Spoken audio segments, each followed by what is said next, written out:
Today I will show you a drama, horror, mystery film from 2015, titled My Girlfriend is a Serial Killer. Spoilers ahead. Etsuro Kurosu is a young man going through a serious depression.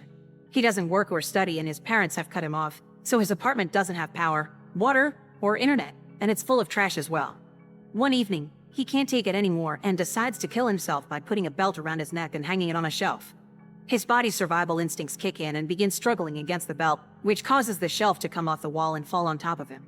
While Kurosu lays on the floor in pain, he suddenly notices a beam of light entering the room and makes a very important discovery. The falling shelf has left a hole in the wall. When Kurosu looks through it into the apartment next door, he's shocked to find his neighbor is a beautiful young woman, Ryo Miyachi. From then on, Kurosu spies on her every day. He notices Miyachi is a college student, but nobody visits her, so she mustn't have any friends. One afternoon, when she suddenly disappears out of sight, Kurosu leaves his apartment and goes to her door to try to listen to any sounds and even peek through the mail slot, only to step back when he notices a visitor can see what he's doing. This person, Haruko Kawasaki, has come to check on her brother, who lives on the floor under Kurosu's. After knocking a couple of times and getting no answer, she hangs the bag of food she's brought him on the doorknob and leaves, so Kurosu takes the chance to steal it and finally eat some real food after having been surviving on cheap snacks for a while. Once again, his creepy activities are interrupted, this time by Miyachi herself. They introduce themselves with only their surnames, then Miyachi invites him to eat with her at her apartment because food tastes better when you have company. They share a lovely dinner together and Kurosu returns to his place in a great mood thanks to Miyachi telling him they should do it again sometime. He starts going over often for meals while still spying on her, and one day, he makes up his mind and asks her why she wants to hang out with a NEET like him, to which she replies that them connecting so well is the only thing that matters to her. These words truly touch Kurosu, so when he returns to his apartment later, he covers the hole with a piece of paper. He's quick to take it back, however, when he hears her door open in the middle of the stormy night. Miyachi is wearing a transparent raincoat and has a box cutter in her hands, but most importantly, there is a man in the room with her. This man hugs Miyachi from behind and she immediately reacts by pulling a series of martial art-like moves that allow her to overpower the man and kills him, which makes her smile. A shocked Kurosu doesn't have much time to process what has happened, because the books on Miyachi's shelf fall and cover the peephole. While he tries to decide if what he saw was real or not, a mysterious van full of people parks in front of their building and someone knocks at his door. It's Miyachi, looking normal and cheerful, asking with a pot of food in her hands if they can have dinner together in his place this time. After moving some trash away and lighting up some candles, they share dinner and Miyachi tells him hanging out with him helps her figure out if she's normal or not. Later, after she goes back to her apartment, Kurosu uses a chopstick to push the book from the hole and sees the room as pristine, which makes him think the murder he saw was a hallucination after all. But at that moment, a mysterious voice tells Miyachi goodbye, so Kurosu rushes to his door to see who it is. Reina and Meiji, a serious-looking woman, is walking away from their apartments, only stopping to tell Kurosu she can see him, even calling him by his name. The following morning, Kurosu bumps into Miyachi, who tells him they can eat at his place again today. This inspires Kurosu to finally clean his apartment while trying to convince himself that what he saw wasn't real, yet he can't stop thinking about it. Later in the evening, while waiting for her to come over, he hears a noise next door and spies through the peephole to see it's happening again. Miyachi is killing a guy with a bee tattoo on his arm, smiling when she's done. Finally admitting this is real, Kurosu screams in fear, making Miyachi discover the hole and stick her cutter in it before she looks at him in return. Getting even more scared now, Kurosu runs away from the apartment, and Miyachi chases him through town with her cutter in hand. When Kurosu takes the fire escape to reach the roof of a building, Miyachi corners him there and makes him confess that he's known she's a killer for a while. She finds this very interesting because even if he knew, he still kept eating together with her. Kurosu admits he's tried to kill himself in the past, but then he discovered the peephole and fell in love with her, which is much better than dying. He falls to his knees, ready for Miyachi to kill him, and she does grab him and puts her cutter on his neck, but she doesn't kill him yet. Once again, she considers his reaction very interesting.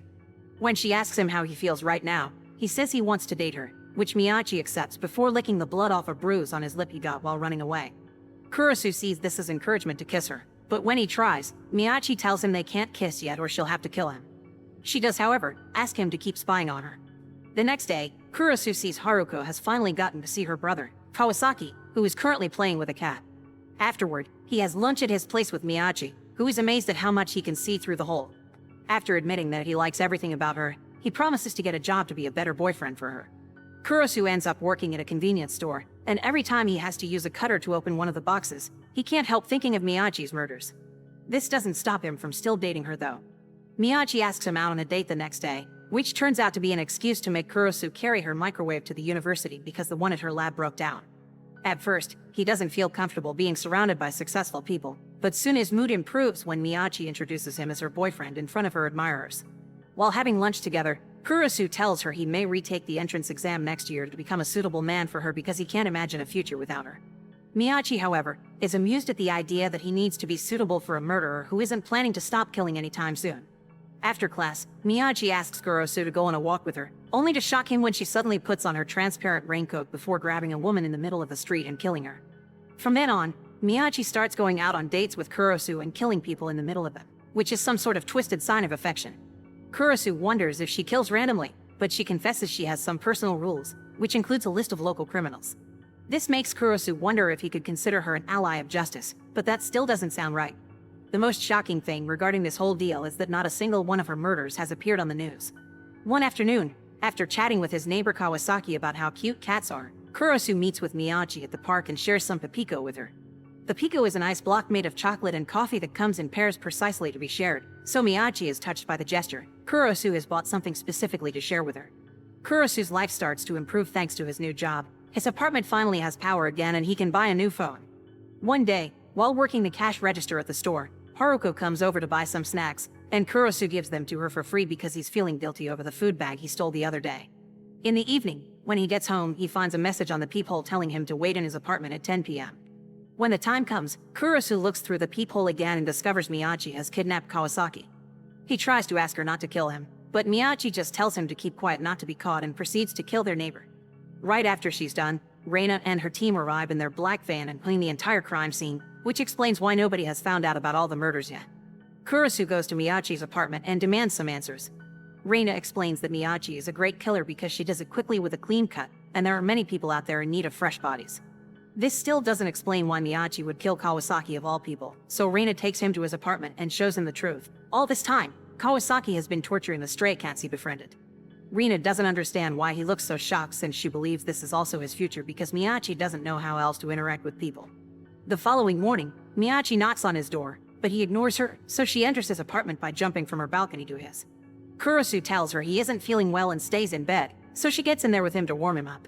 When he explains murder is wrong and there should be certain lawfulness, Miyachi wonders who gets to choose who dies and who lives and points out a country's laws change all the time, so real lawfulness doesn't exist.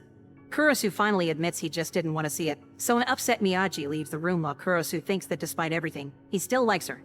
Sometime later, Kurosu bumps into Haruko, who wants to know if he's heard from her brother, because he hasn't called or visited in a while. While Kurosu tries to come up with some excuse, Haruko is startled by the sudden apparition of a jealous Miyachi, who wants to know who is this person talking to her boyfriend.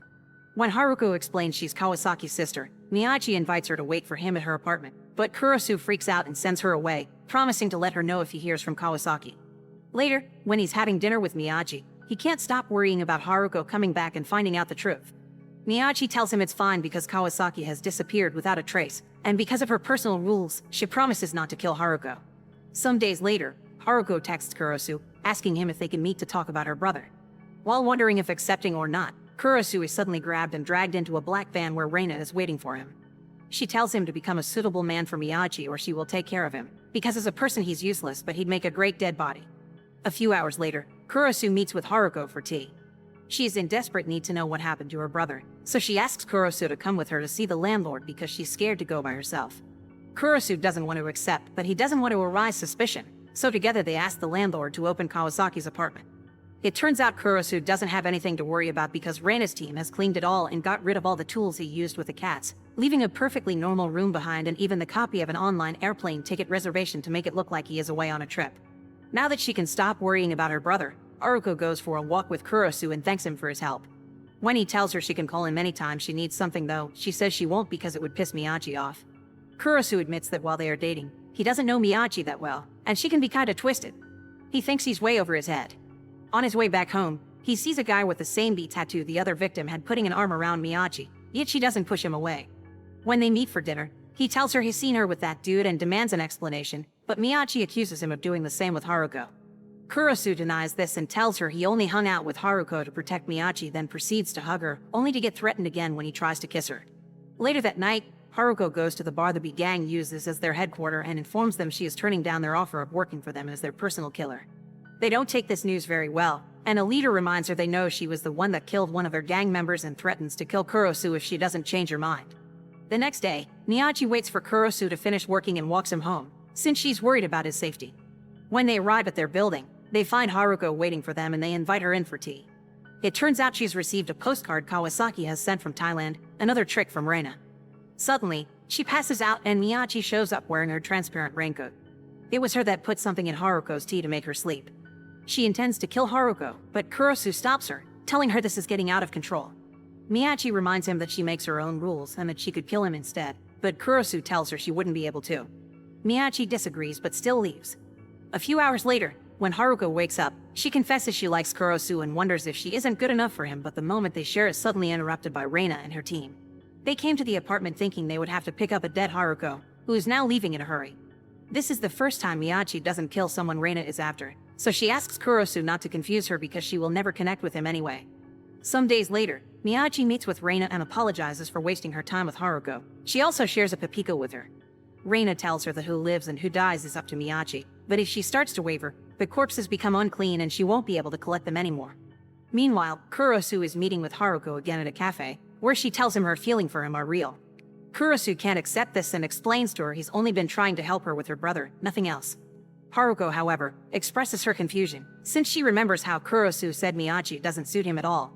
She thinks Miyachi is just dragging him around and won't change for him, so before leaving, Haruko tells him she'll wait for him at this cafe tomorrow as well, so he should think about possibly giving her a chance until then. On his way home, a black van stops next to him and Kurosu thinks it is Reina, but it's actually the B gang. They kidnap him and take him to their bar, where they ask him to convince Miyachi to kill for them. Kurosu refuses, so they threaten him with going to the police before cutting his cheek and letting him go. When he arrives at his place, Miyachi sees the injury and tries to go after the gang, but Kurosu stops her, explaining to her he'd rather die by their hands than see her kill again. Miyachi reminds him that she's a murderer and that will never change because she doesn't feel like herself if she doesn't kill, but Kurosu points out she didn't kill Haruko, so she could change if she wanted to. He tells her how much he likes her, but Miyachi doesn't think he understands her and can't accept her for who she is.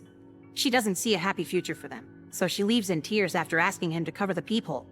A few hours later, Kurosu is working at the convenience store when he's approached by Reina, who is purchasing some Pepiko. She tells him Miyachi has asked her for a big cleanup soon, but Kurosu still can't accept all the killing. Reina, however, points out they have quite a strong connection nobody can break. Later at night, Kurosu hears some noises coming from Miyachi's apartment, so he decides to check on her through the peephole. He sees her killing one more person, but this time, instead of smiling when she's done, she's crying. This makes him think she didn't kill someone she wanted to kill, but a person the B gang asked for. At that moment, he has a big realization, so as he runs out of the apartment, he calls Haruko and tells her he won't be able to make it. Miyachi may not change and may not need him, but he now knows he needs her. Kurosu makes it to the B gang's bar and asks them to make Miyachi stop killing, but they ignore him, so he tries to attack them with a cutter of his own. Obviously, he isn't an opponent for a whole group of gangsters, so they easily dodge his attacks before throwing him on the floor to beat him up. The leader even comes closer and grabs his hand with the cutter, intending to cut his neck the same way Miyachi does, but suddenly the power goes off and a sleeping gas is released around them. As all the gangsters fall to the floor, Kurosu sees Miyachi arrive wearing her transparent raincoat. She's surprised to find him there, and when she notices his injuries, she gets even angrier than she already was and grabs his cutter, which she uses together with hers to kill all the gangsters. The men try to defend themselves, but she expertly fights them off and easily murders them one by one. The leader is last and he does manage to make her drop the cutters, but she doesn't give up, and with a smooth movement, she kills him with his own katana before adding another cut with her own cutter. Afterward, she helps a weak Kurosu to get on the couch and explains the person she had killed a few hours ago has also been a B gang member. The only reason why she didn't smile this time is that it hadn't been fun for some reason, but this doesn't mean she'll stop killing. Kurosu reminds her that he likes everything about her, and after Miyachi tells him she likes him too, the couple finally kisses, only for Miyachi to stab him on the stomach right after. She smiles because she's always wanted to kill someone she liked, and now she understands it doesn't feel the same at all, which makes Kurosu glad. As he falls to the floor, he hears Miyachi tell him she loves him, and he returns the words before passing out. Many days later, Reina finds Miyachi with a suitcase and Kurosu following her while on crutches. She asks if his room should be cleaned by her team and they agree, so Reina leaves to work on that before telling Kurosu that just because they're going to live together it doesn't mean he should stop spying on her. As they walk away, Miyachi tells him she won't kill anymore, but one day she'll kill him, which Kurosu gladly accepts because his artery belongs to her. Suddenly, Miyachi realizes they never learned each other's first names, so they introduce each other properly as they shake hands. Make sure to subscribe and turn on notifications so you can watch more videos like this. Thanks for watching.